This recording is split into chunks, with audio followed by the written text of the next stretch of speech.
Hello,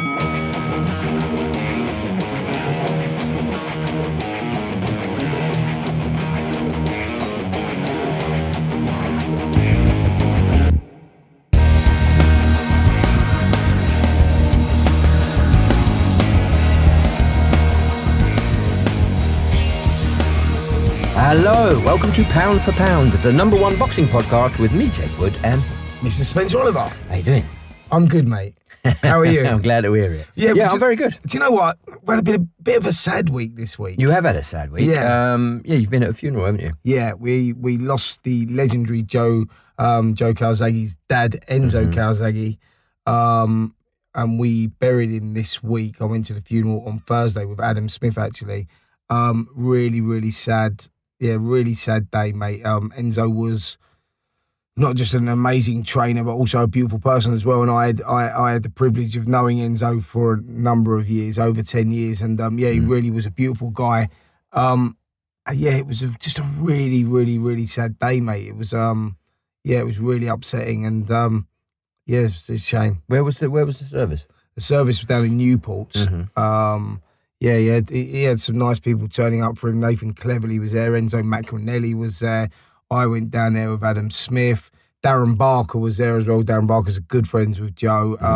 He had a lovely little send-off. It was just such a shame, mate. It was it wasn't really expected. He sort of died quite suddenly, I think. I think he had the first stages of Alzheimer's. And then he got sick and we sort of lost him. It was a real sad loss for Joe and for the boxing world as well, because he was such a prominent figure in the boxing world, such a big character, and he will be dearly missed. Yeah, I've seen some stuff tweeted out last week, little clips of him talking, stuff like that.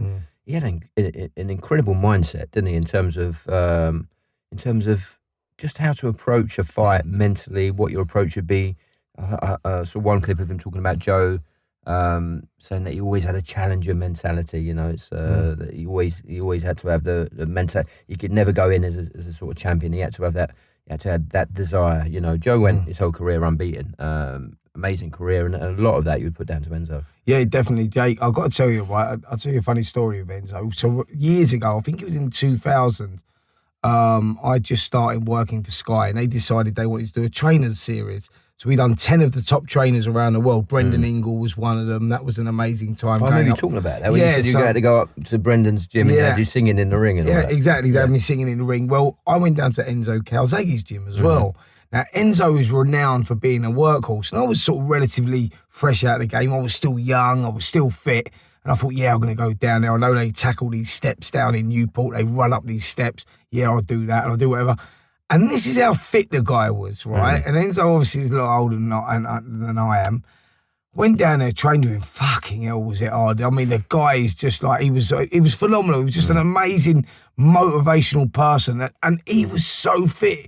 I went sprinting up the stairs. He comes sprinting past me. I was like, fucking, this geezer's like, he's like a machine. He's like a robot. And I spent some lovely times with him, man. It was just like, it was just a really, really sad day that we'd lost him, and it was really hard to believe that sort of like he was gone, because it just seemed like yesterday that I'd been down training with him and spent some memorable times with him, and it was really difficult with Joe and seeing Joe and his sons there and his family there, and he was so close with his dad, and he was such a prominent figure to the family. It was just like, it was just, I can't explain how heart-wrenching it was. And, my thoughts go out to Joe, his family, and all his close friends as well. Yeah, same. Massive loss to obviously Joe and his family. All respects to those guys. And, and to, as you said, to a big, massive loss to the boxing world, isn't it? Yeah, really. It was a really, really sad day. But one thing that will live on is Enzo's memory. He brought us many memorable nights.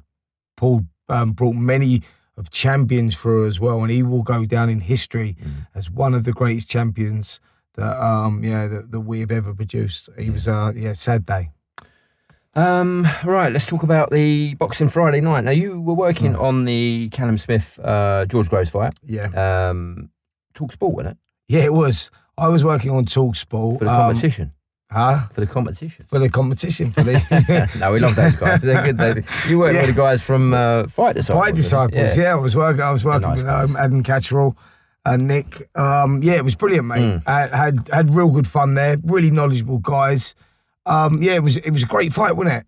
Do you know what? Awesome fight. I had one of these things, right? So I started off the competition, and when the competition was announced, I went, do you know what? The dark horse is Callum Smith, and he's going to win it. And as it was unfolding, Callum hadn't looked good in his previous performances, his last couple of performances. He hadn't looked particularly good, had he? Yeah, well, that last fight against Nicky Holston was very cagey, wasn't it? Yeah, when he was getting hit a lot, and he just looked like maybe he was struggling with the weight because he's a giant for the weight. Unbelievable. So I went into this fight thinking, fuck, Groves is going to have too much experience. He's going to bring a little bit too much to the table.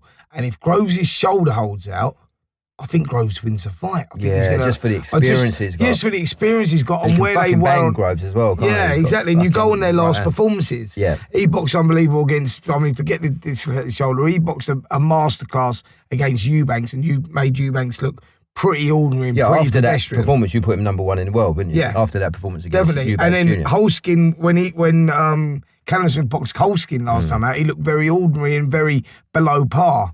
So I thought, Groves was going to maybe win the contest, but how wrong was I?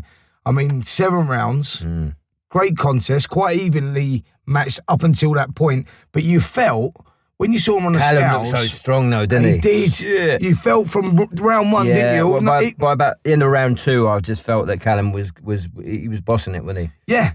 He was like... Even though it was even on the rounds, Callum looked the one that was more compact, more solid. Just looked like a fucking heavyweight. Like he looked so big. Groves, by the way, that's your phone dropping. Never mind. Oh well. Yeah, Groves, by the way, is a strong super middleweight, a big super middleweight. But he towered over. Do you think Groves, Callum will move up to light heavy? I suppose that's. This is going to be always an option, isn't it? Yeah. It's always an option. It's one that I'm really intrigued to find out because he looks so big. But apparently he makes the weight really easily. He looked good on the scales. He didn't look drawn or gaunt on the scales. Yes, it's an interesting one to see. But I'm looking forward to chatting to him. We've got him on the show. Yeah, we have. That'd be fucking great. Yeah, I think. But just going back to the fight, what a finish as well. Round incredible 7, finish. I mean, we've seen that before, haven't we? You know, Rocky Fielding fight. You know, he's a powerful puncher, and he's got such long arms, and he's a tall guy, isn't he, for the weight, Callum. And he gets such leverage, doesn't he? But I think the big question mark was over. Look, Groves, although he's 30 years of age, only 30 years of age, he's been established at world level for a long time. He's been competing at world level for a long time. So we knew what Groves was all about. The question marks were all over Callum Smith. Could he really compete at this level? This was the first acid test. And boy, he come through it with flying colours and established himself not only as the WBA Super, WBC Diamond, Ring Magazine belt title holder, who, by the way, is the only third person ever to hold that belt at that weight. Joe Calzaghe and Andre Ward are the other two. Now, normally, that Ring Magazine belt is... it should be number 1 and number 2, shouldn't it? The winner of number 1, number 2. Now, I think going in this competition, Callum was number 3. But I think they said they'll put it on the line for this competition, didn't they? So, well, I think the reason behind that was because they'd picked the best fighters in the weight division at that weight, and these two were in the final. So effectively, that made them number 1 and number 2. And that's the reasoning behind putting the Ring Magazine belt, which rightly so, it should have been on the line. And the fight didn't disappoint, did it? It was a really exciting fight. You know, Groves had his moments in the fight. Callum showed that he can grit his teeth, tucked up, kept nice and tight, showed a lot of patience, a lot of maturity. Pulled off a cracking left hook in the 7th round, rocked Groves to the sole of his boots. And then unusually, in which Groves admitted after the fight, he said he was a little bit embarrassed by the situation, was that when Callum opened up with some beautiful shots, it was actually the body shot that done him. Killed him, didn't it? Crippled him with a right hand to the body. And that was the shot that knocked the sails out of Groves' win, mate, and that was it. Yeah, it was a great performance. Can I just say as well, though, going back to, talking about Groves, how gracious he was in defeat. I mean, what a gentleman. I mean, for me, a true champion. What a career he's had. I mean, if he walked away now, he said he's not going to retire. It'd be interesting to see where he goes now, whether he gets a rematch with Callum Smith, and we'll ask Callum that when we get him on the show in a little while. But yeah, just what a generous, gracious guy in defeat. I mean, I've met George a couple of times and I've seen him spar. Lovely kid. Beautiful guy. Really is a down-to-earth, lovely, grounded kid. And yeah, he showed that in his after fight, post-fight interview. Yeah, classy, wasn't it? Classy. Totally classy. He said he's not going to retire. He's going to take a little bit of time away, relax, take a look at where he goes from here. But, you know, he's proved that he's still got a lot to offer. But Callum Smith, mate, is a new boy on the scene. And I'd like to see what his plans are next. Who would he like to box next? Will he stay at super middleweight? We got loads to ask him. James DeGale, by the way, had a good win at the weekend. It was just a tick over fight, but is that the next opponent? That's interesting, isn't it? I think it's time to get him on, mate. Let's get him on. Callum Smith, the man of the moment. Callum, how are you, mate? Yeah, I'm not too bad, mate. How are you? How are you Callum, feeling? how are you, mate? How Yes. you feeling? Champion! World champion! Champione! Has it sunk in, Callum? Not really, mate, to be honest. I think it'll crazy. take a while. I think when I've waited so long and worked so hard, it's hard to accept that it's done. It's done now. I've achieved what I set out to do. Amazing. I've got to tell you, mate, that was a first-class performance because I was saying to Jake earlier on, you know, when this competition was announced, it was like, yep, I think Callum Smith's the dark horse. He's going to win this one. Then as the fights were unravelling and, you know, there were certain things happening, and then George Groves had a great win against Eubank Jr. You had a mediocre one probably in the fight before the final, and it was just like, oh, you know, can he step up to the plate? Can he do it? Boy, did you deliver. I mean, that was an unbelievable first-class performance there, mate. Thank you. Yeah, it was brilliant, man. So, I mean, talk to us about the fight. I mean, how was the preparation before the fight go on the build-up? Preparation was brilliant. Like, I know every fighter says it, but I had the best camp I've had in all my 25 fights. Everything just went to plan. You know, we've done certain things, what we always do. We added certain stuff, and I honestly walked the ring knowing I was in the best shape possible. And yeah, I always said as long as I was in the best shape and I performed the way I know I could, then I believed I had to beat the George Groves, and I walked the ring with that mentality. So whatever I perform, I know I win. And I've always said when the chips are down and I've needed the performance, I've always delivered. And I think I stuck to that. I thought I boxed pretty well. And George's a very good fighter. He's very patient, and he plays the long game, and he's got a good jab and starts to make you make mistakes and set you up and walk you onto the right hand. And I knew I just had to stay patient and not give him any openings, and know that sooner or later I'd get to land my big shots. And when I did, and I seen he had an effect on him, and just made sure that I took advantage and got rid of him. Sure. I mean, listen, talking like a day before the fight, you two both got on the scales. Now, I've always said George Groves is massive for a super middleweight. He looked quite drawn on the scales, as he always does anyway. But you got on the scales, mate. You look like fresh as you like, and you look like a big light heavyweight. I mean, how do you make the weight so easy? I don't know. I've always said that I don't want my body tight in between fights. I don't balloon up too much. I don't know whether it's because me build and stuff. And don't me wrong, each fight it's getting a bit harder. I feel like I'm maturing a little bit more each time, but I still don't kill myself the way people make out. I do the way pretty comfortable, and especially for this fight, I felt I got a nutritionist on board, and my diet was spot on, and I just put my trust in him and stuck to it. And at what he said, fight weekend, I've done the weight better than I've ever done it, and I just think everything had a good camp. My weight was spot on, and everything just seemed to come into play at the right time, and it resulted in the performance. Sure. I mean, did you have a game plan going into the fight? Yeah, but obviously a lot depends on how George come out. He's shown he can box on the back foot, he can be patient, and he can stand and slug it out when needs be. And we didn't quite know what he was going to do, whether he was going to come out and put me on the back foot and try and bully me, or he'd try and go on the back foot and walk me onto shots. So it was always that, just be patient and just don't make any mistakes, because at that level, one mistake and the fight can be over. So I just had to just stay disciplined, and I felt I was matching him in the jab and match and stuff like that. And I just knew the longer I'd stay patient, then the more openings he'd leave, and that's when I started letting my own shots go and taking advantage. And I felt every time I landed quite a clean shot, I had some form of effect on him. So sure. I knew it was just, again, Joe was just saying he'll still be there later in the fight. Don't get too giddy and try and finish him too early. If I do land, just stay patient and the shots will come, and it worked out exactly how we planned. Did you feel from early on, Callum, you having some effect on him? Yeah, I think I landed one. I think it was around 2 or 3. Yeah, you buzzed him, didn't you? Yeah, and I buzzed him, and then I went in to finish him, and he's probably at his most dangerous when he's hurt, and he lands a couple of shots, and it made me just step back. I think he's not ready to go just yet, and I think I buzzed him again a little bit later, and then I think the left juice hurt him a lot more, and I remember just thinking I can't let him off the use and let him back into it, because he's always dangerous however long he's in the fight, George, so I knew once I had the opportunity I had to take advantage of it. And listen, mate, I was just talking to Spencer earlier. Is there a rematch clause with Groves? No, I don't think there's one with Groves. I think there might be one with like the tournament if they want to choose to put the final on again. I'm not too sure, but I don't think there's. I don't know whether it was classed as a voluntary or not, so I don't think there was a rematch clause for George. But I'm not too sure. I'll have to just wait and see. I've got an interesting one as well, one that I just wanted to clear up. So you won the WBA Super title there. You already had the WBC Diamond belt. Now, was that not a recognised world title belt, the WBC Diamond belt? I don't think so. Like, I had it and I still didn't class myself as a world champion. Right.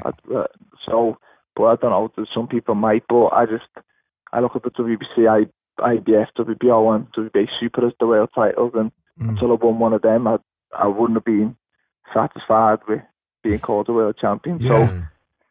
Yeah, it was interesting, mate. And you also picked up the Ring Magazine title belt, which is a prestigious belt, man. Anyone that gets that can fight, right? Anyone that can get that can fight. Joe Calzaghe and Andre Ward were the only 2 previous winners before that. Was not bad company there, Callum, is it? Yeah, no, I know. I've got a lot of living up. I think number 1 in the division. Yeah. Yeah, that was always the plan. Obviously, turn professional to be a world champion, but the goal was always to be the best in the world, and it sounds silly, but there's a difference. You can be a world champion, but ranked 7, 8 in the world, and there's other champions, but to be the number 1 in the division was always the main goal, and I ticked that box to be him. Listen, Callum, just going back to the Nicky Heltzkin fight, talking with Spencer there, obviously you've come out afterwards, you said you were sort of boxing to order. Obviously there was a lot on the line when you didn't want to make any mistakes, you didn't want to pick up any injuries. Was it difficult after that fight, after sort of picking up some, maybe a little bit of criticism about your performance? Was it difficult after that to sort of, did you feel, how did you feel after that fight going into the Groves fight? Were you miffed a little bit? Did it motivate you more? A bit of both. It was more, I don't think anyone likes criticism. So when I was getting it, it was frustrating a little bit, but it just sort of gave me a point to prove, because I felt since that fight, and obviously Groves beating Eubank, so many people ripped me off, and there was so many people picking Groves and saying he'd have too much, as if that was my best against Dolskin and that was Groves' best against Eubank, and I knew that weren't me. I was a much better fighter than that, and I knew George Groves would bring out a better performance in myself, but it was like no one else was having that. They were thinking that was me level, and don't get me wrong, if that version of me boxed Groves, Groves probably would have beat me, but I knew that wouldn't be the case. I knew I had more in me, and I think it just showed the weekend, and I reminded people that I'm a different fight to the one, over the last couple of fights, and it just needed a better opponent and a bit of fear factor to bring it out in me. I think it's that classic example, in it, that you always remember for your last fight and your last performance. Yeah, you're only as best as your last performance. Yeah, exactly. And I think that Groves had a great performance before. Yours wasn't up to your normal standards, but I mean, mate, you flipped everything on its head on Saturday night. It really was. I was just like your game plan. Yourself and Joe worked a brilliant tactical fight, kept things nice and tight, waited patiently for your moment, picked the shot, and what a beautiful left hook to start the beginning of the end for George. Yeah, so it all went to plan how I kind of thought the fight would go, and I was just pleased. Say, regardless of whether it would have been a 12-round stinker, as long as I got the results and I left that ring world champion, then I don't want by any means necessary, but gladly, I've done that. I've left with the titles, but I put in a good performance to go with it. That's got people talking about me again, which is the plan. So, I mean, what's the plans next? I mean, James DeGale had a win at the weekend. He's still hovering about. Would he be on your radar? Possibly, yeah. I've heard he's got a big fight in December, so then we'll see after that. But I've said that for a while. I'm in the game to fight the best and to see how good I am and see how far I can go. And I've started that now by beating Groves, and I'm open for any other fights or any of the big names in the division. So if James De Gea is one of them, then so be it. But I want to test myself and to see how good I really am and see how much I can achieve. Sure. What about Rocky Fielding, Callum? Would he be on your radar? He's got the other belt, and he's got one of the belts. Yeah, no. To be honest with you, I think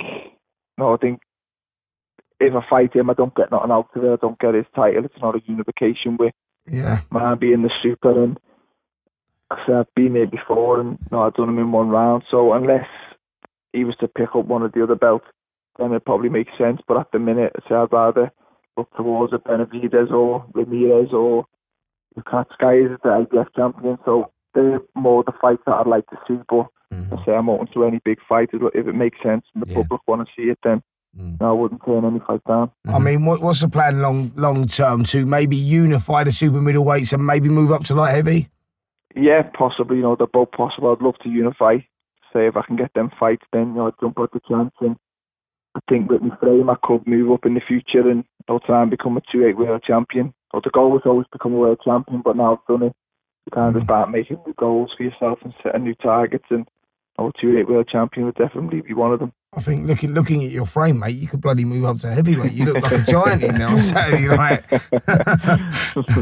And listen, what if the World Boxing Super Series do a light heavy competition, Callum? Was that something you'd consider? Yeah, I would. The tournament's been great. I can't complain, and maybe I'd have a different opinion if I'd have been beaten it, but it come at a very good time for me where I was struggling to get a world title shot, and financially it's been very good. It's given me a world title, and it's given me a good platform to showcase my skills. So if there was another tournament, definitely be something I consider. Yeah, I think it's been a huge success, isn't it? The tournament. I think the two that they've done, and I think the fact that they waited for Groves that was definitely the final that everyone wanted to see, definitely. And it was the right decision, wasn't it? Was that frustrating waiting for that?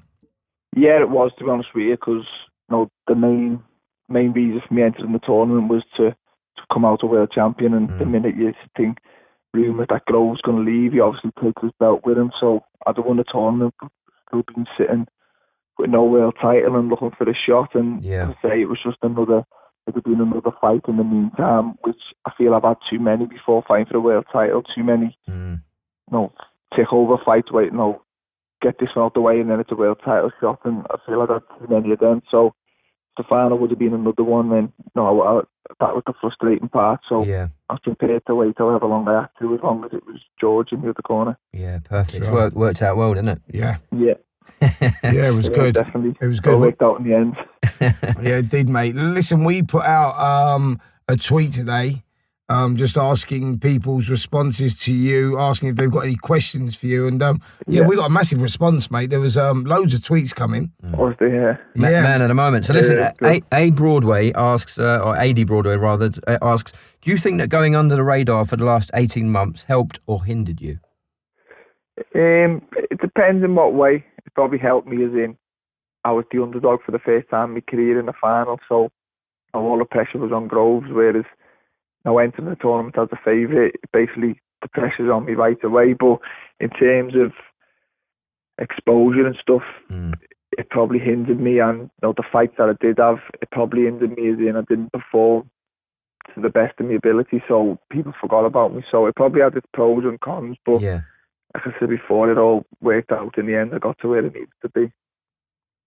Yeah, I was saying to Spencer before we chatted to you, Callum, as well. I can't believe the Rocky Fielding fight was 3 years ago. Yeah, it's come up to 3 years ago, isn't it? That's fucking crazy, isn't it? I beat him, and then my next fight after that, I beat Muhammad for the European and the final eliminator. So that was a European title, wasn't it? Years to finally get the world title shot from being mandatory that long.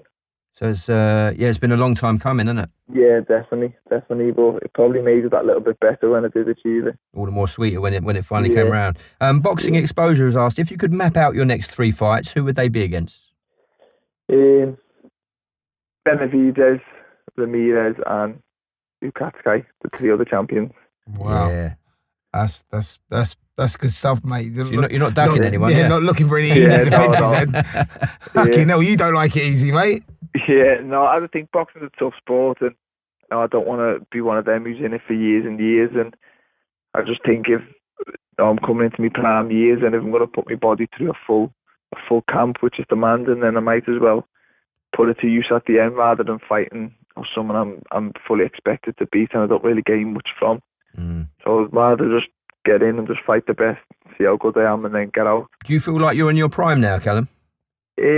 Probably not. No, I was a late developer, and I feel over the last year I'm still maturing and still kind of finding me mastering kind of thing. But say we'll have to wait and see. Yeah, that's going to be exciting. I got a good one from Paul Gimenez. He says, "Who's your favourite boxer ever, and who influences your style of boxing?" My favourite boxer ever is Sugar Ray Leonard. I just like the fact he could do everything. He could box, he could stand and have a tear up, and he was, in my opinion, probably the best ever. It's a close one between him and Mayweather. And my style of boxing, I've always liked technically good fighters. I'm a big fan of Linares now. I think he's technically. I was going to say you've got. Unusually for a big guy, you've got like a Mexican sort of style, haven't you? You got your hands high, look for those body shots. It's like it's not a typical style for a super middleweight. Yeah, no. So I like them kind of fighters, technically correct and combination punches, mixing head and body and stuff like that. So anyone like that. But I'm just a boxing fan in general, so I like Roy Jones, even though I fight absolutely nothing like him. But I like his style of fighting. It's just not for me. Cool. And listen, finally, Michael John Taylor has asked, are you better than Froch?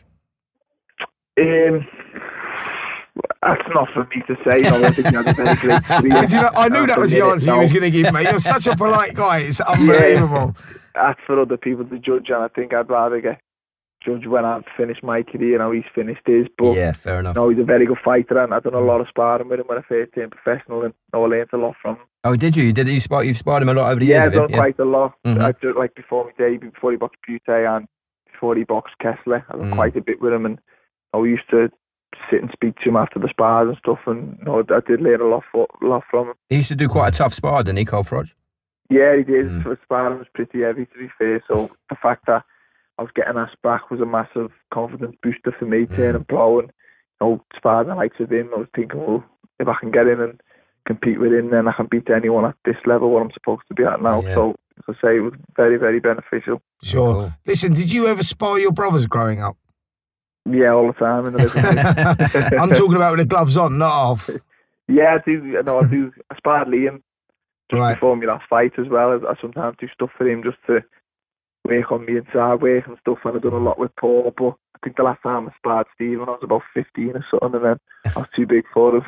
Yeah, no, it's an interesting one, isn't it? Because I used to spar my brother a lot, and I don't know about you boys, but we used to go at it hammer and tongs. It's like so do we. It's like a lot of people think, oh yeah, you're sparring your brother, it must be like sparring, but you don't. It's like you've got to do it, go hard enough so there's a benefit from it. If it's all tippy tappy, then you're not really getting anything out of it. So you don't take liberties, but it's tough sparring. I got quite a lot of pleasure out of it in my brother, to be honest. Yeah, I'm the youngest, but I'm the biggest, so I can get a bit back from. Brilliant. That's funny. Brilliant. Listen, Callum, just finally, mate, we're doing a question every week on the podcast, and the question we've got is, what is the king of nuts? What is your favourite nut? Favourite nut? There's a lot of nuts out there, mate. Yeah, I know. I mean, I'm a pistachio man. Come on. Pistachio, yeah? Yeah, I'm a pistachio man as well. Yeah.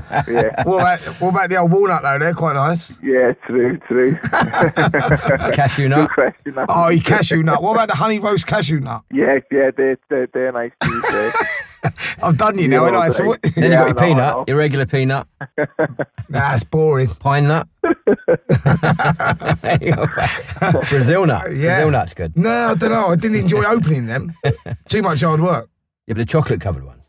Oh, all right, now you're talking. Yeah, good shit. Yeah, no, you're talking. Brilliant. Listen, mate, I'm so pleased to have the new number one super middleweight in the world on our podcast so quick, and we really appreciate your time, mate. We know you've only just flown back from Jeddah, and it's been real fun talking to you, Callum, and thanks so much, mate. Take it easy. Such a pleasure getting you on, Callum. Yeah, say hello to Paul and all the rest of the boys, and we'll speak to you soon, mate. Look God forward bless to you, your next mate. fights. Mate. Cheers, mate. Bye-bye. Bye-bye. Bye. Wow. I mean, just getting Callum Smith on, like 3 days after he's won the world title. Amazing. Yeah, he didn't just win the world title in Britain either. He's just come back from Jeddah. I mean, this geezer's like, he's been travelling. He's here. He's probably been out eating food, drinking with his brothers, and just enjoying life. And he's give up an hour of his time to come on our podcast. Yeah, top class guy. I love the Smiths, didn't you? Yeah, lovely, isn't it? I mean, historic family, man. They've all won British, Commonwealths, Europeans, I've got time for them all. worlds. Paul, I probably know more better than any of the brothers. Stephen's a massive. Met them all. Stephen's a massive EastEnders fan. Yeah, I've talked to him about EastEnders. Yeah. he was blown away when he met you the first time. Remember when he was in Liverpool? Yeah. He was like, oh my God. Yeah. Big Wood. Yeah. So, I think he was just about to box for a world title. Yeah, I was the same. I was like, oh no. Yeah. So funny. So brilliant. Good. Now we've got another guest. We've got 2 guests this week, and then we've got Kugan. So the next guest we have on, for your pleasure, your listening pleasure, is Mr. Bugsy Malone. Yes, the people that don't know Bugsy Malone's story is he's a grime rapper.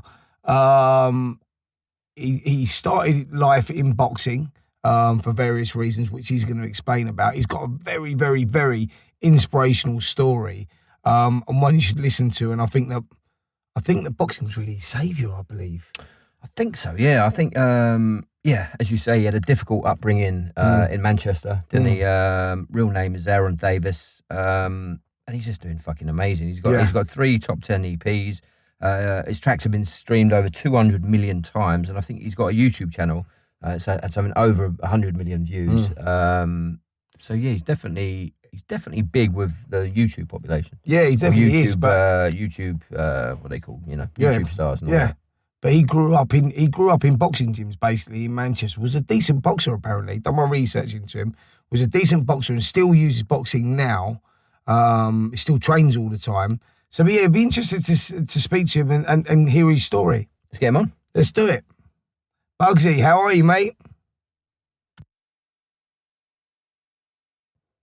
Well, I don't know about you, Spencer. I just found that totally inspirational. Yeah. That's exactly that's the only word you can use for it, inspirational. Now, I'd been told that his story was inspirational before we'd even spoke to him and been told sort of briefly about, his whole story. But wow, man, do you know what really, I love the way that the way that he used the word champion and how that he used that to get where to get what he's achieved in life. I think it's just like, it was such an inspirational story. Yeah, it's just fascinating, a positive mental approach to life, isn't it? Based around the discipline and self-respect that boxing gives him and continues to give him, obviously daily.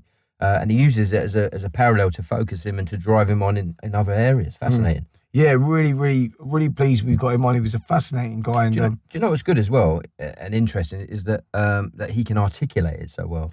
Yeah. Obviously, he writes music and grime. He's got to be able to express himself. But the way he broke it down there and explained it was, I've never heard it put so succinctly. No, I've never heard it like that. That's what I'm saying. It's sort of like, great, isn't it? It inspired me.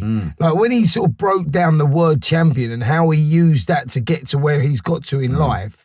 And where he's come from, because trust me, this kid was going down a bad road and he's seen some bad shit.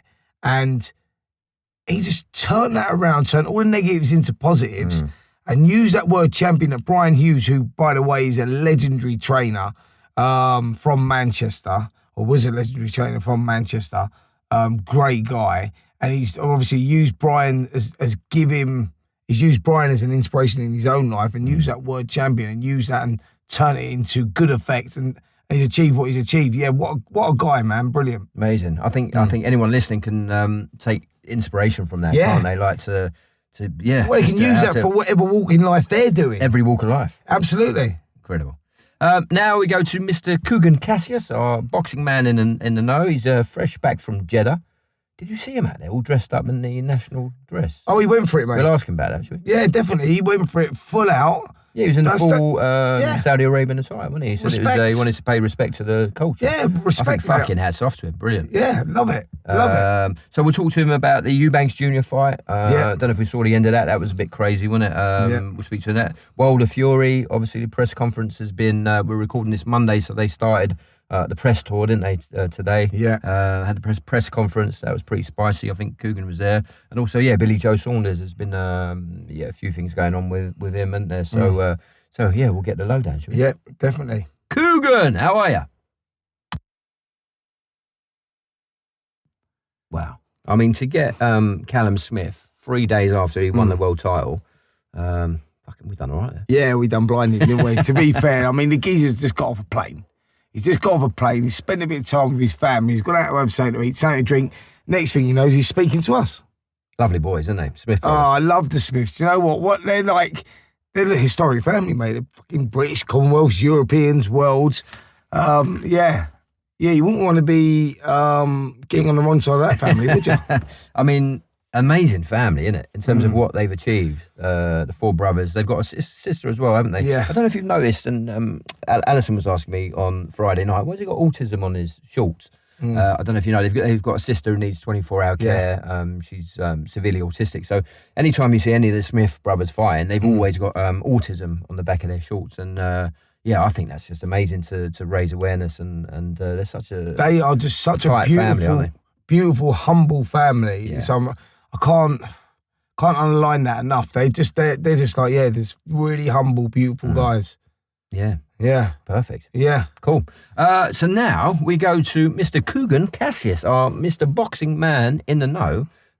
He's fresh back from Jeddah. Yeah, he had the full gear on out there, didn't he? Yeah, did you see that? Yeah, I did. I mean, respect to the man. I mean, he just went out Yeah, there. he had the full national dress of Saudi Arabia, didn't he? Yeah. I thought it was, he said he was paying respect to the local culture. I think it's brilliant. Yeah, it was brilliant. It'd be interesting to get his views on the Eubank Jr. fight. Also, That was a crazy ending to that fight, wasn't it? Well, I've heard all sorts of speculations about that. Well, let's talk to Kugan about that, shall we? Yeah. I It would was like a strange ending, though, wasn't it? a very strange ending because McDonough, JJ McDonough. JJ McDonough had stopped the fight End of the fourth round. due to injury, shoulder. Yeah. Then he started kicking off and had people holding him back. And I'm thinking... No, he wanted to basically bare knuckle fight Eubank Jr. in the ring. I'm saying to him, well, how can you do that with a bad shoulder? He looked fine to me. He looked fine. I'm interested to speak to old Kuggy Bear about this. You said something about betting or something, didn't you? Well, I'd heard different things. I don't know. That's interesting. So, Wilder Fury, the press conference, we're recording this on a Monday, so the press conference was today. That was pretty spicy. Yeah. I think Kugan was at that, so we'll get the lowdown. Billy Joe Saunders, he's had a bit of trouble, hasn't he, with the old nasal spray? Yeah. He's been in trouble again. Got a big, hefty fine off the boxing board of control. A lot of people asking, is that enough? You know, when are they going to come down heavier on? You know, he's been gaining a lot of bad press lately, Billy Joe Saunders. Yeah, he had that He's other a nice fine, guy. didn't he, for, did you see that stuff when he was hanging out the car and offering money for this woman to hit this other guy and stuff like that? It's and then before that was a Deontay I mean, I'm a Wilder Billy Joe incident. Saunders fan, but that really doesn't reflect well on him. I think in this day and age, you've just got to be so aware that, A, don't do it, but B, like anything that you do that's slightly stupid and there's a camera about, you're going to get found out, aren't you? Well, I think when you're in the public eye, and excuse my language here, I'm just about to say, but you can't have that can't give a fuck attitude. You've got to... Yeah, I think he's got a responsibility. You've got to conduct yourself in the right manner, and he hasn't been playing the game lately. Yeah, because like it or not, he's a role model, Billy Joe. Yeah, he is. I think, yes, at some point you have to grow up, don't you, and accept that you are in a very privileged position. Sure. That kids will look up to you, and you can set a great example. And wouldn't you rather go down that road? I think so. Than the other road, which is sort of, I don't know, just acting like an idiot. Yeah. All right, we'll speak to Kugan about that as well, shall we? So, let's get him on. Kugan, how are you? Hello. So they let you out of Jeddah then? They let me out of Jeddah, yeah. Of course they did. Listen, you looked very dashing, mate, in your national dress. can't you put this on? Like, can't you show people what I was looking at? Yeah, we'll get a photo up and we'll put it on our Twitter. Yeah, do it. Yeah, we will. You look Do good. it. Do it. At least you kept your trousers on anyway. Was it comfy? It was very free, shall we say? Yeah, good. That looked cool, man. Yeah, you look good. You look the part. Yeah, I thought so myself. And how was Jeddah, Kugan? It was interesting. It was like because I hadn't had an event there before. But yeah, I think that was their first ever boxing show. So yeah, the atmosphere came across on the TV. Came across. I think it warmed up a little bit for the main event, but it was a little bit subdued. Yeah, it looked a bit polite. No, do you know what? It actually wasn't. They was actually really getting involved. Like, it may have not come across like that on the TV, but it's like their first event. So it's like anything. It's like think about people coming to your first live show. Yeah. Like the first one, people aren't going to really know what to do. After 6 or 7, Kugan, they'll be chucking bananas at you. Kugan, it'll be packed out, mate, and they'll be hanging from the rafters, screaming our names, asking for autographs, asking for pictures. No, but it was like the press conference, right? So, like the press conference there, it was like, obviously, it was all majority Arabic press. Yeah. So they're kind of asking different kind of questions to the fighters. It's nothing wrong. It's just they were asking stuff like, you know, when did you start boxing to Callum Smith? Because perhaps they don't know. That's not a bad question. That's all right. Well, actually, I didn't know when he started boxing myself. Exactly. So it's like, okay, maybe they're onto something. But you don't get, because obviously the UK press, when they're in press conference, they're asking questions relating to the actual fight because they kind of know the history. Yeah, of but UK fight fans as well are so knowledgeable, aren't they? I think they are. I think they are. I think we're quite. We're quite unique in. I think knowledgeable. I would use very loosely. Be careful, Kugan. Be careful what you're saying. Hold on a minute. It depends what you deem knowledgeable. Look, I would say you're very opinionated and passionate because everyone's got a split opinion. Doesn't mean you're knowledgeable. It just means you have a strong opinion or you're kind of passionate about who you're following. Yeah. But knowledgeable to me is like, you know, remember old Bob Mee? If you remember old Bob Mee? Bob Mee, of course. Historian. Mee. Bob Mee is knowledgeable about boxing. Do you get what I mean? Like, you get people that are knowledgeable as in... Like Donald McRae. Donald McRae's knowledgeable, isn't he? You get my drift round it, didn't you? What about Spencer Fearon? The knowledge. The knowledge. The knowledge. That's his name. He's knowledgeable. You're not really going to kind of out-talk Spencer on certain issues, are you? No, he'll tell you what round, what fucking punch finished, what fight. He knows what jockstrap they used to wear and all that, you know, what colour it was and all that. But that's what I'm talking about knowledgeable. I've seen yeah, you've just tickled Spencer there. What colour it was. No, that's good. No. Spencer likes to drop in, right? And sometimes, no one really doing Spencer. It's like, we're talking about Fearon. We're talking about Fearon, right? The knowledge. Well, I'm interviewing him, and he'll drop in a fight from the 1930s. And I'm like, bruv, what are you doing? What are you doing? But that's how he kind of relates. He'll see a fight, and he'll compare it to something. No, but what I'm saying, Kug, like, if you go down to York Hall, right, most of those, passionate, tick, knowledgeable, tick. Definitely knowledgeable. All definitely. right. Well, when you start putting knowledgeable differently, there's different. They know their boxing. They know what they like. I think it's fair but to I say. just think everyone's got a split opinion. So what I think sometimes or what you think might be different things. It doesn't mean that we're not knowledgeable. It just means that we've got a different opinion. But boxing is literally based on opinion. Yeah, boxing is opinions, isn't it? Like. To round scoring is based on your opinion and you know what I mean, how you're seeing it. So it's all everything's subjective. But I don't know how we got onto this. But anyway, all right, boxing fans are knowledgeable in the UK. Oh no, yeah, how it compared to the questions they're asking out in Saudi. Yeah, but I just think that they're not really aware of, you know, maybe they haven't followed Callum Smith, the amateurs or whatever since he turned pro. They don't know that George Groves fought in front of 80,000 at Wembley. Maybe they don't. So they're kind of asking questions that they want to know about. And here's one, Coog. Will they have boxing back out there again? I don't see why not. You know, one thing Did about the did World it go Boxing down Series, well? it went down really well, and I think because we had kind of a conclusive end to the fight, and it was, the fight was a good fight for a start. If the fight had been kind of a bit of a stinker, I think, you kind of leaving thinking, well, is that what it is? But because we had a good fight in that fight, and there was a conclusive finish in that fight, it was a great fight. It was a great fight, and I think they'll go away from that thinking, when's the next one? And to be honest with you, I don't see the reason why not to bring it there. If it's right, it was right for them. I know a lot of people were moaning before about, why is it out there? And I kind of got it when I was out there that, it is a world boxing series. There's no God-given right, even though we think that fight should be in the UK, but it is a world boxing series. They've taken that. They're going to Tokyo next week, etc. They're going to New Orleans. Yeah, it's worldwide, isn't it?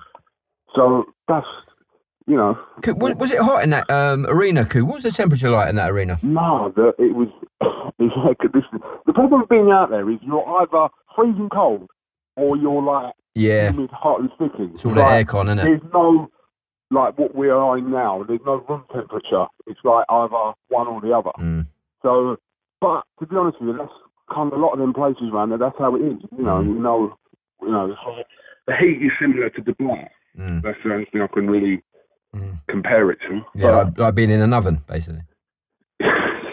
Yeah, but I thought, listen, I would never get to go to Jeddah, right? Like, it's not a place you randomly go on holiday. Like, so for that event to be there, and what a great opportunity! And kind of just took it all in, and it's like with anywhere, people giving you horror stories about it before. You can't do this, you can't do that, you can't. Do you know what? As long as you go over there and you're not a bit of a prick, if you act like a prick out there, then you may find yourself in a little bit of bother. But if you kind of just go with it and just, you can't drink out there, you can't dance out there either. No good for you, Spence. I was going to say, how did you get back then? Hello. You can't dance out there. You're not allowed to dance out there. Wow. But you have to, listen, it's like anywhere. You go to any country or people come to this country. Yeah, you have to just be respectful, don't you? You have to be respectful. There's rules and regulations you got to live by. Of course, but that's not, it doesn't mean that that's a bad country to go to or whatever. It's a bit of an eye-opener to be around things like that, because it's just like, it makes you think that there is a world outside of boxing in, America or England. So, yeah, I think if the World Boxing Super Series is doing anything, it's it's kind of, there's sort of, it's history in the making, isn't it, out in Saudi? So, if they're doing nothing else, they're taking it to new audiences. Yeah, no, 100%. And like Evander Holyfield was out there, Naz was out there.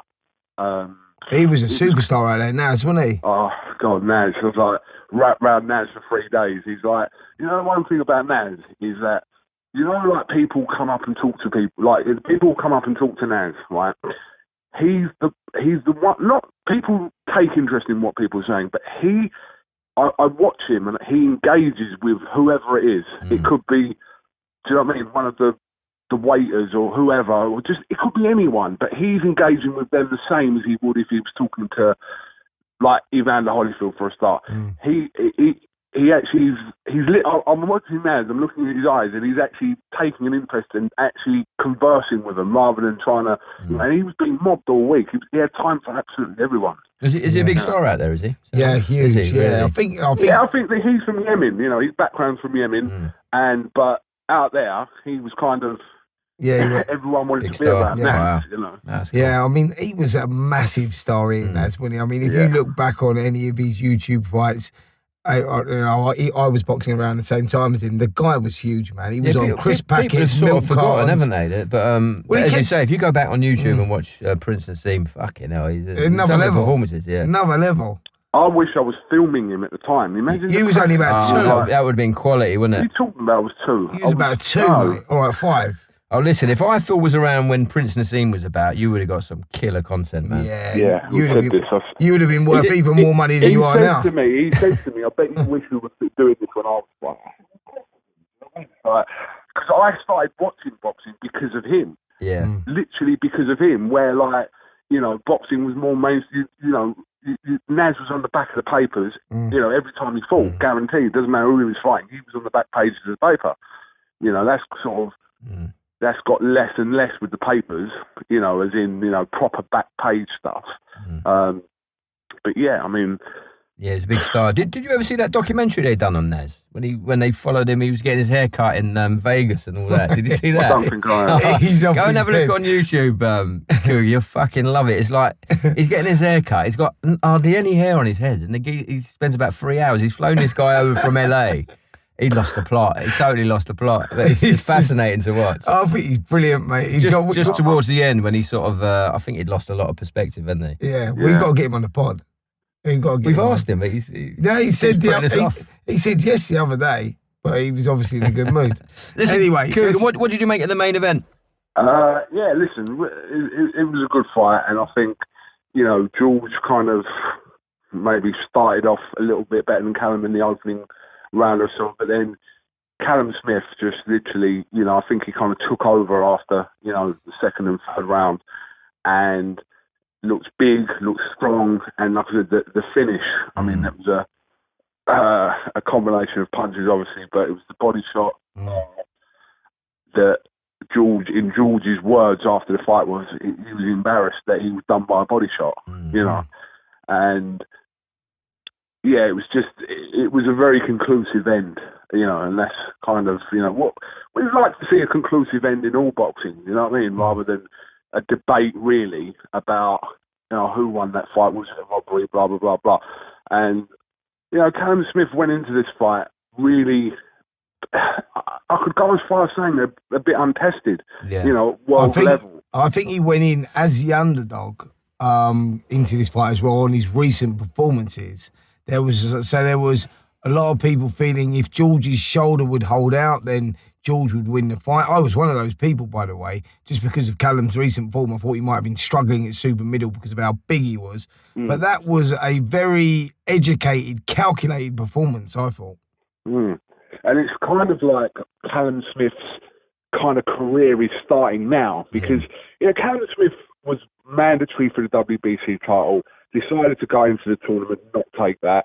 Callum Smith was kind of being strung along mandatory for such a long time, etc., etc. Decided to go into the tournament, which has spanned over the last year. You know what I mean? He waited, him and Gallagher have had to be patient with this to finally kind of get his moment and he's getting his shot, and delivered it the other day emphatically. And Callum Smith now is rated as the #1 super middleweight in the world currently, because he's got the Ring Magazine belt, he's got the WBA super title, the WBC diamond belt, and what Callum Smith goes on to do here now is, I'm assuming, we want to try and kind of unify the other titles. Sure. Yeah. Kugan, can you go anywhere with a better reception? You're just cutting out a little bit, bud. Can you hear me? Can you hear me? Hello? I can hear you. Yeah, that's better. Yeah. Can hear you. And what about the Eubank fight? I mean, that was bizarre as anything. I mean, yeah. And what happened after the fight? Listen, I want to ask you a question, mate. I want to clear something up. Because I've been hearing all sorts of rumours today. We talked about this earlier. Me and Jake have touched on this. Eubank Jr. goes out there, wins the fight. Unfortunately for him, it didn't end very well. JJ McDonough pulled out of the fight, seemingly with a bad shoulder. Then, more or less starts the fight straight after and looks like his shoulder's absolutely fine. Wants to fight him again in the ring. Wants to fight him again in the ring. What was the outcome of the ending, mate? What really happened? Well, look, I think the reason for the little fracas after the fight is because, Eubank was suggesting to JJ McDonough that, it wasn't his shoulder and it was kind of him just quitting out the fight. And JJ McDonough took offence to that and, wanted to fight him in the ring afterwards. I mean, it's not the place to be having fights outside of boxing in Saudi Arabia. It's not the place to be having that here in England, but especially out there, because, I wouldn't fancy being locked up in a cell there overnight. Do you know what I mean? But JJ McDonough, obviously, if a boxer's saying this, his shoulder, that's the reason why. You've got a choice. You either cynically think, well, no, he just quit out the fight, or you take his story for what it is. To be honest with you, either way, it doesn't matter. The result was that Eubank won the fight, and that was that. I'm not going to sit here and call JJ sure. A liar because if he says it's his shoulder, then. But it was a bit weird afterwards how, he wanted to go on the fight, but I think he's a really emotional kind of character, Jason. Sure. And afterwards he was like really fired up and that. I'll tell you what I heard, Kugan. This is what I heard today, just off a random person, but some guy was telling me earlier on, and I don't know how true this is. There might be no truth in it at all, but I heard betting was suspended on that round of betting because some money had gone on JJ losing in that round. Is there any truth in that? I have no idea, to be honest with you. I'd like to think not, because that's appalling if that's the case. For that kind of thing to happen is horrendous. But that was a few tweets were put out. That's what I'm saying. I'm not saying there's any truth in it. I'm just saying that's what I've heard. I would like to think not. That's listen, I don't. If you're asking me 100%, do I know? No, of course I don't know, unless I was privy to kind of any sort of information or whatever before. Of course I don't know. Sure. But I would like to think that this was just a load of bollocks. Yeah. And I think. Well, I'm the same as you. Yeah. I'd like to think that was the case. And I know it looks suspect from a few of the screenshots that were going about, but listen, things can be created and blah blah. And I wouldn't, it's a bad thing to tarnish a boxer with, if it's not true. It's a horrendous thing, Sure.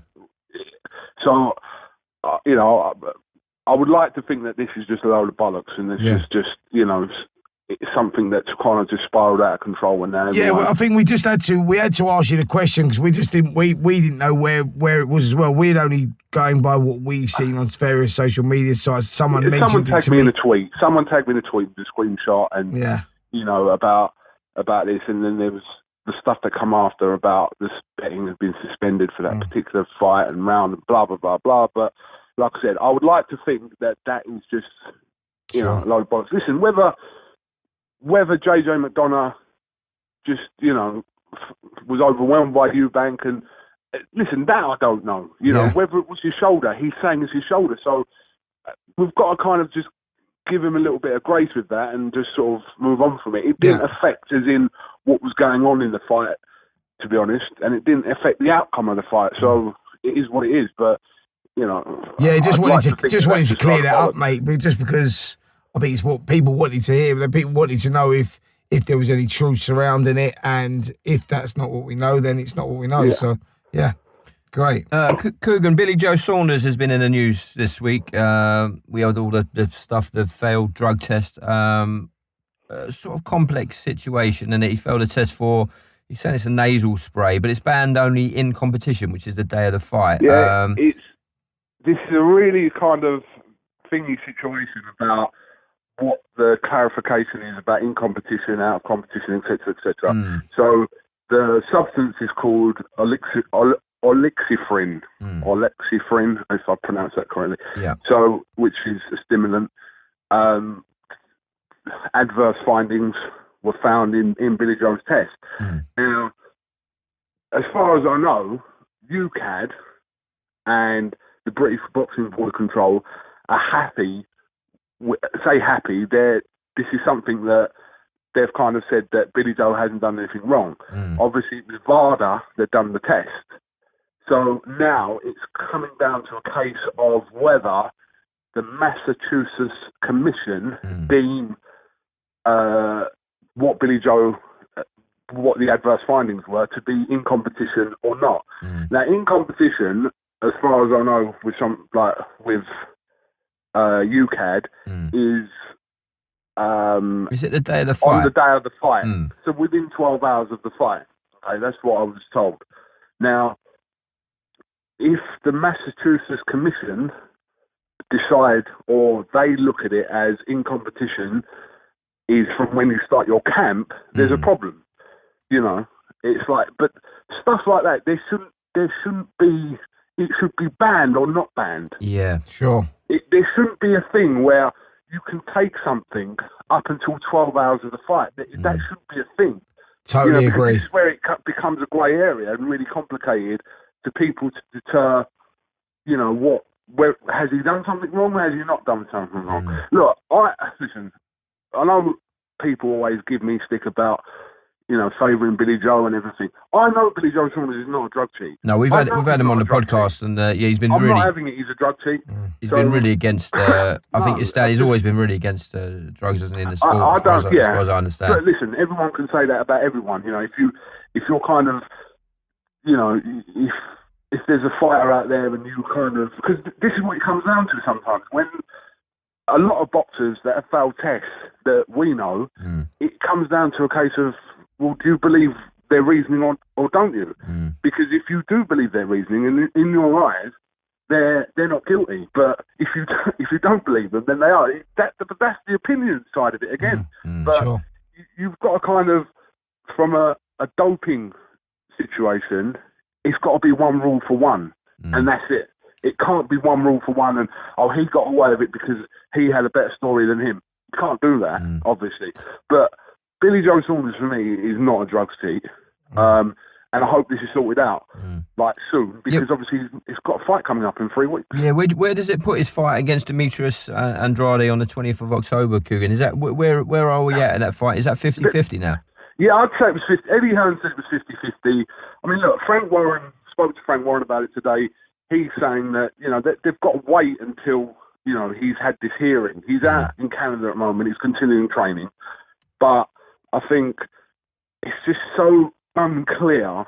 It's like all this stuff about in competition is so unclear at the minute where no one really knows what's going on until the commission out there kind of says what the deal is. Now, if Billy Joe is not allowed to fight on the 20th, then obviously the WBO will probably strip him, I'm assuming. But there's so many contradicting views on this, and it shouldn't be views, it should be just one fact. You've either done wrong or you haven't done wrong.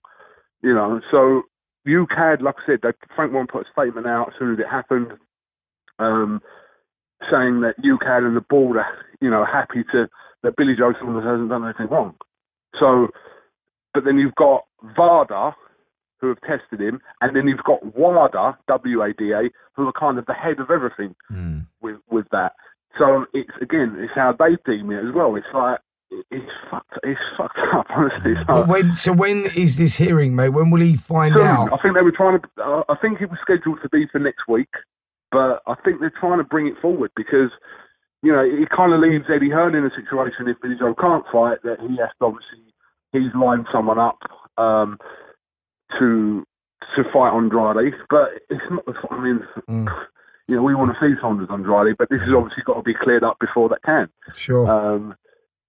But I don't know. Let's just hope they clear it up quickly. Look, you've either done wrong or you haven't. But all these grey areas about, in competition, one UCAD think this, VADA think this, and well, hopefully it'll be cleared up by next week anyway, because it gives them enough time then to get their heads back right, because it must be very difficult for both guys, if I'm honest, to focus on a fight that possibly as well. not happening. Andrade doesn't know what day of the week it is with this. He's waiting to see the outcome of this because he's trained for Billy Joe Saunders.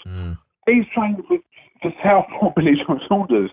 And there's a possibility that if this doesn't work out for Billy Joe, then he's got to adapt his training in the last 2 weeks for someone else. And we're talking about boxing at high level here. We're not talking about 4s and 8 rounders. We're talking about boxing at high level here where, they're professional enough, people like Andrade, to kind of accept what's gone on and kind of adjust to whatever it is. But yeah, both of them, Billy Joe as well. Billy Joe's out in camp now. How motivated is Billy Joe right now, knowing that this is kind of hanging over? Just get it sorted out one way or another. Yeah, I think Spencer's right. I think it's going to be really hard to keep your head focused on the fight. This is going to be one of the main challenges, I think. Yeah, definitely. So, yeah, let's just hope it gets sorted out. Like either way for them. Yeah. Listen, today the Wilder Fury press tour started in earnest. They did Good Morning Britain, didn't they? And then they did the press conference. Yeah. All kicked off already, isn't it? Yeah, well, we knew put them two in the room. I mean, it was in the BT studio today, and it was like, you know, Tyson's offering Deontay to body spar today, and they got up, and it's a little bit of a push at the ball. I think it's brilliant, mate. We knew we were going to get this with these two because they're so, like I said, they're like two of the biggest personalities, especially at heavyweight, you know, in boxing. And yeah, listen, were you there? Were you there today? I was there today. Yeah.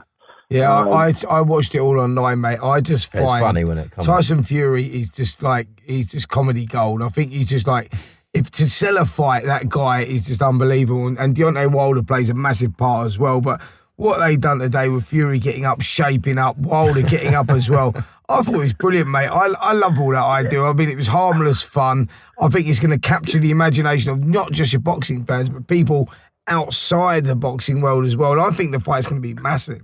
No, listen, it is a huge fight, and like I said, it's, you know, we didn't get the other fights, we're getting this one, and this is the equivalent of whatever. This is, you know, these two are getting in the ring, and a lot of people thought that the fight wouldn't happen, and a lot of people thought that, you know, you probably wouldn't have booked Fury to have got in the ring, you know, 3 or 4 months ago. And I spoke to him about this today. The plan has changed, and we've spoken about this. The plan has changed from when, you know, he fought Seferi and Pianetta. Before then, he probably in his head thinking, I need 4 of these fights. But as it was going on, and he was obviously losing the weight, and he's had a couple of fights, you know, he wants to get in the ring with him. I mean, Sure.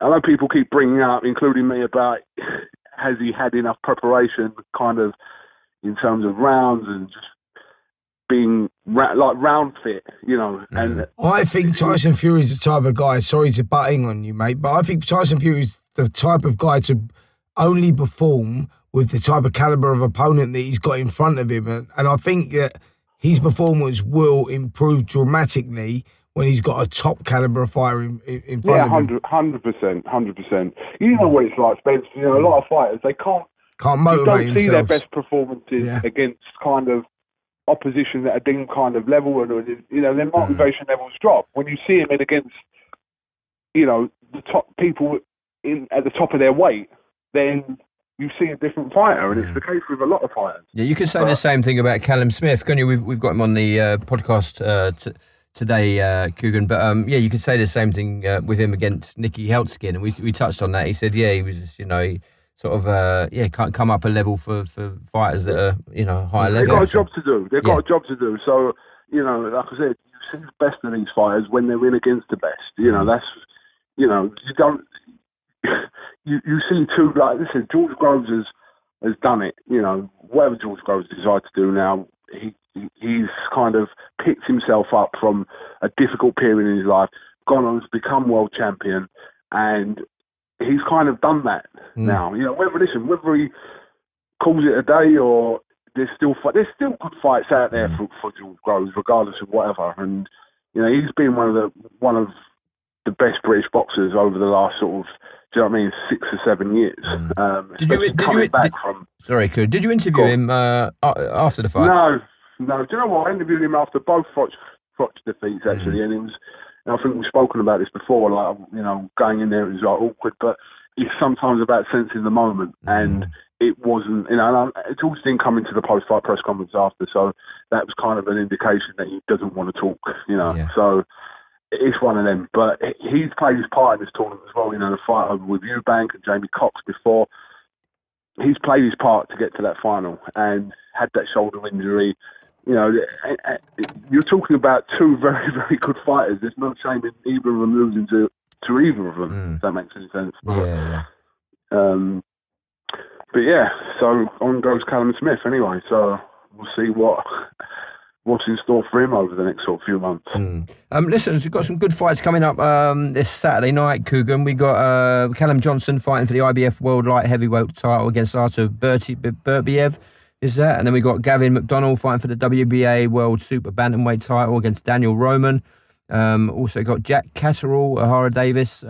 Which of those fights are you looking forward to, mate? I'm definitely looking forward to Catterall and Davis. That's a great little fight. Between them, 50-50, you can't split that. You know, that's literally who pulls it out of the bag on the night. I think that fight's very evenly split. And yeah, I think, look, listen, I'm actually going out to Chicago in a couple of days going to that show with Callum Johnson and nice. Viterbiev. And that's a tough job for Johnson, isn't it? That really is a tough job out there. It's a very hard task. But listen, Callum Johnson has probably had one round of boxing, the win over Bullion in the last, I think, something like 18 months or maybe even longer. It's a tall order, but why not? Why not? You can punt Callum. We know Viterbiev is good, very good, and like I said, it's going to be an uphill task. But I wouldn't. Would it shock me? No, not entirely. Yeah, it wouldn't shock me. Look, he's very strong, Johnson, very heavy-handed as well when he comes to fight and he comes to win, and he's going to see this as a big opportunity. Also, we know his motivation behind winning these titles as well. He devotes all of this to his late dad, to his late father, who he struggled with getting over, and now he uses that in his performances. That's what he used against Leone, and he put up a performance of his life. Yeah, of course. And I'm expecting big things from Johnson. I think he's going to go out there and give it a real go. Yeah, I do as well, and I'd love him to do that because he's such a nice fella as well. And he, like I said to you, he's been inactive. And a lot of people didn't give him a chance against Bullion either. He kind of blew Frank out in a round. But my only question is about that is that, again, he has been inactive, over the last sort of couple of years. And Viterbiev is labelled a killer. It is an uphill task for him, but why not? Why not? Yeah. Go out there and, do you know what I mean? We've got, if people are kind of, pressure-wise, regardless of whether people think there's pressure on him, of course there's pressure on him, but he's almost got nothing to lose. Sure. Do you know what I mean? It's like, go out there and just let his hands go. Yeah, of course. I think that's his best chance of winning, is to try and kind of go at it from the off. Put it on him. Well, I think that's what he will do, mate. Yeah. We know that stylistically, that's how he fights. He starts fast, Johnson, and best of luck to him. He's going to give it a real go, and best of luck to all the British fighters boxing out there. Brilliant. Definitely. Brilliant. Good stuff. All right, you're getting about, Kugan, aren't you? You must you'll be racking up these air miles, mate. I know. I'm going to be coming to you for a few of them soon, mate. Yeah? Yeah, put me down for a few. Them, actually. I don't collect them.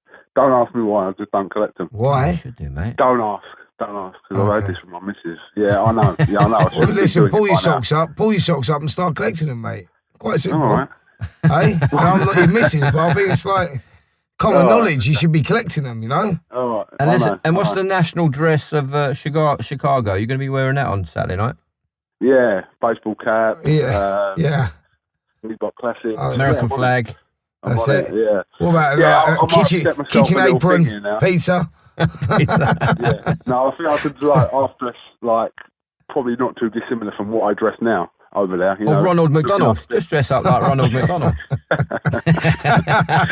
I've never been to Chicago either, so I'm looking forward to it. I've been in Chicago. Did you fight there? No, I did. I've done a boxing exhibition out there, actually. I was sponsored by Sussex Futures, which was one of the big trading people. And I went out there on the trading floors, saw around the trading floors out there and done a boxing exhibition. I was meant to be fighting a guy called Angel Gonzalez or something. Didn't come off. I ended up fighting another guy, just come off a European title defence. Yeah, he shit himself. So, yeah. And, I ended up doing an exhibition out there. But it's a great place, mate, the Windy City. Yeah, no, looking forward to it. You'll love it. There Wednesday morning, and I've got. I'm actually getting a tattoo done tomorrow. 7-hour tattoo done tomorrow. So. Oh yeah! Wow. Well, you getting my face on your butt or something? Yeah, I'm getting the whole live show, the dates of the live show. Yeah. Get in there, Kugan. Get in there, Kugan. Yeah, that's what I'm doing. Have you penciled in some dates for that yet, or what? No, because I don't know what's going on next week, let alone when you're. It's not good enough, mate. It's not good enough, mate. What tattoo are you getting? Quickly. No, wait until you see it, because I don't really know what I know what I'm getting, but I haven't seen it. It's not Eddie Hearn, right, is it? So Eddie Hearn. No. So Callis Allen. Frank Warren. Kugan had a big tattoo on his arm, which I didn't realise had just been done. Saw him. When was it, Coog? Last week? Yeah. Have you got tattoos already, Coog? No, he just had it done, hadn't he? And I grabbed him by the arm, but not knowing it had just been done. And rubbed it all. Yeah, he got quite upset. No. Yeah. Did you smudge it? I don't know. Did I? No, you didn't smudge it. Quite. Listen, you should have two boxers, one on each thigh, like quite high up. And then you got the old... Yeah, the old... You know what I mean? Have you got a tattoo? Who's got a tattoo like you two? Oh, none of us. No None of tattoo. us. Nah. But you should get one boxer on one inner thigh, the other boxer on the other inner thigh. Like he's doing a speedball. Why are you making this sound a bit sexual? What's going on? No, I was just saying, like if you, it looked quite good, wouldn't it? Yes, put it on your inner thigh. Yes, and then on the other No, like thigh. two boxers either side, that holding their fist up With like... the old ball sack. You fucking idiot. The old speedball. Yeah, the old speedballs, yeah. Oh, They don't make speedballs that big, boy. It's not what we've I heard. don't even know if they do them in that colour either. Can I say that? Yeah. It's about Can you myself, I can say that. say what you want, mate? Yeah. I've just got this brilliant. vision of two boxers on your thighs now. Oh, don't. I'm not going to sleep tonight. No. Yeah. But I will, I'll All right. 7 hours of it tomorrow and I'll send you a picture. Yeah, Wow. brilliant. Brilliant, mate. All right, well, listen, All Coog, right. it's been fun as always, mate, and No worries. look forward to speaking to you next week, yeah? 100%. Thanks, right, Kugan. mate. Enjoy Chicago, All mate, right. and we'll look forward to catching up with you when you Safe get back. trip, mate, safe trip. Layers. Later. Beautiful. Lovely. Oh, I love Kuggy Bear, man. He's funny, isn't he? Yeah, it's good, man. And Can't wait to see them tattoos, can you?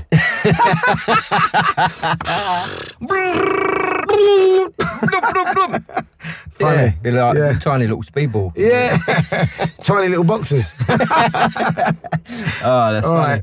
Anyway. So where are we up to? Oh, yeah. Next week, Yes. we have got a very inspirational guest. Yeah, we have got a really inspirational guest, Bugsy Malone. People know Bugsy Malone as being a grime rapper. Rapped KSI into the ring, actually, when he done the KSI fight. Really, really good guy. But the story, the inspirational story behind him is unbelievable. And he comes as boxing really was his saviour. He's got an amazing story, isn't he? I think he spent some time in prison, didn't he? About age 16, 17. Real name, Aaron Davis. Was brought up in Manchester. But he's had 3 top 10 EPs. His tracks have been streamed over 200 million times. I think he's got a YouTube channel that's exceeded 100 million views. My son, 10 years old, loves him. I think he's got a lot of sway, isn't he, with the younger generation? Yeah. They love all that stuff, don't they, grime music? And I certainly didn't know before, but sort of know now since we've done a bit of research about him. He's got an amazing story, and again, it's a story we've seen time and time again, but boxing has kind of given him a focus and turned his life around. And I know he's a great talker, and I know he's very eloquent about it. Yeah. And I'm really looking forward to getting him on next week. Yeah, fascinating story. I can't wait for it either. Brilliant. Brilliant. Also, we can't go without mentioning at all. Well, Kugan mentioned it quickly, and hopefully he'll come out of us. Loads of people have been tweeting us this week, haven't we? We had a tweet from Frank Bruno, Dave Coldwell. He wants to come out, doesn't he, as well? Enzo Come out to the Macaronelli. tour, you mean? Yeah, he wants to come out, be a guest. Be a guest. So we've had loads of people tweeting us, and everyone's really excited about the tour. Well, loads of you guys tweeting us to let us know that you bought tickets and are looking forward to the show. Listen, you can't be looking forward to it more than we're looking forward to it. We're buzzing for this, aren't we? Yeah, the response has been absolutely phenomenal. I didn't expect it, if I'm honest. I knew that we was going to announce it because it's next year. First date is actually on the 19th. And because it's the 19th of January, I didn't expect to get the response that we've got. Yeah. People have already been buying tickets. It's unbelievable. Tickets are going from all over the place. The venues are not that big, by the way. So if you are looking at getting tickets, I would get in there far sooner rather than later, because some of these venues are only really sort of 300-400 seats at a time, aren't they? So I think you need to get your dates in. But we start off January the 19th at High Wycombe. January 22nd we go to Salford. 25th we go to Hertford Theatre. 26th of January we're in Melton. The 29th we're at the Liverpool Theatre. Or Liverpool, the Epstein Theatre in Liverpool. Theatre. January 30th we're in Sheffield. February the 6th we're at Birmingham Old Rep Theatre. February the 7th we're in Kettering. The 8th we're in Portsmouth New Theatre. February 9th we're in Exmouth. The 18th we are Leicester. What's that? Leeds. Leeds. That's it. 19th we're in Whitley Bay. 21st, we're in Swindon. And the 22nd of February is our last show. We're really excited about this one in particular. We're at York Hall, sort of the spiritual home of boxing. I think there's over 1,000 seats in there. Adam Smith is going to come down and join us, do a Q&A. Sure. We'll have some other guests as well. Come down, join us. It's going to be a lot of fun. poundforpoundlive.com for all the details and for your tickets. Yeah. So, come down and enjoy that. Also, can't go without mentioning quickly Boxing with the Stars, which is happening next week, Friday. Tickets are still available for that, not many. So if you fancy joining us at the Royal Lancaster Hotel in London for what is going to be an amazing evening, 3-course meal, you get 5 bottles of wine, after party till 4 a.m. Come down and join us. Boxing with the Stars at outlook.com for all your details and for your tickets. Yep, we got Johnny Nelson's actually competing on that show as well. We've got Adam Smith commentating. Yep. Johnny's doing an exhibition. Adam Smith's commentating. We'll be doing a bit of commentating with him. Loads of people from the boxing world. Loads of people from the reality stars, few celebs. It's going to be just a really fun night for Teens Unite, and we would love you to support it and come down and see us. So, Brilliant. Another brilliant episode. Thanks to Callum Smith for coming on again, Kugan. Such a great addition to the show. Wish him luck out in Chicago. And, thanks for listening. If you've enjoyed it, please tell all your friends, retweet our tweets. And go on the iTunes app and give us a rating and give us a review on there. That all really helps. So and please subscribe. Thanks for listening. See you next week.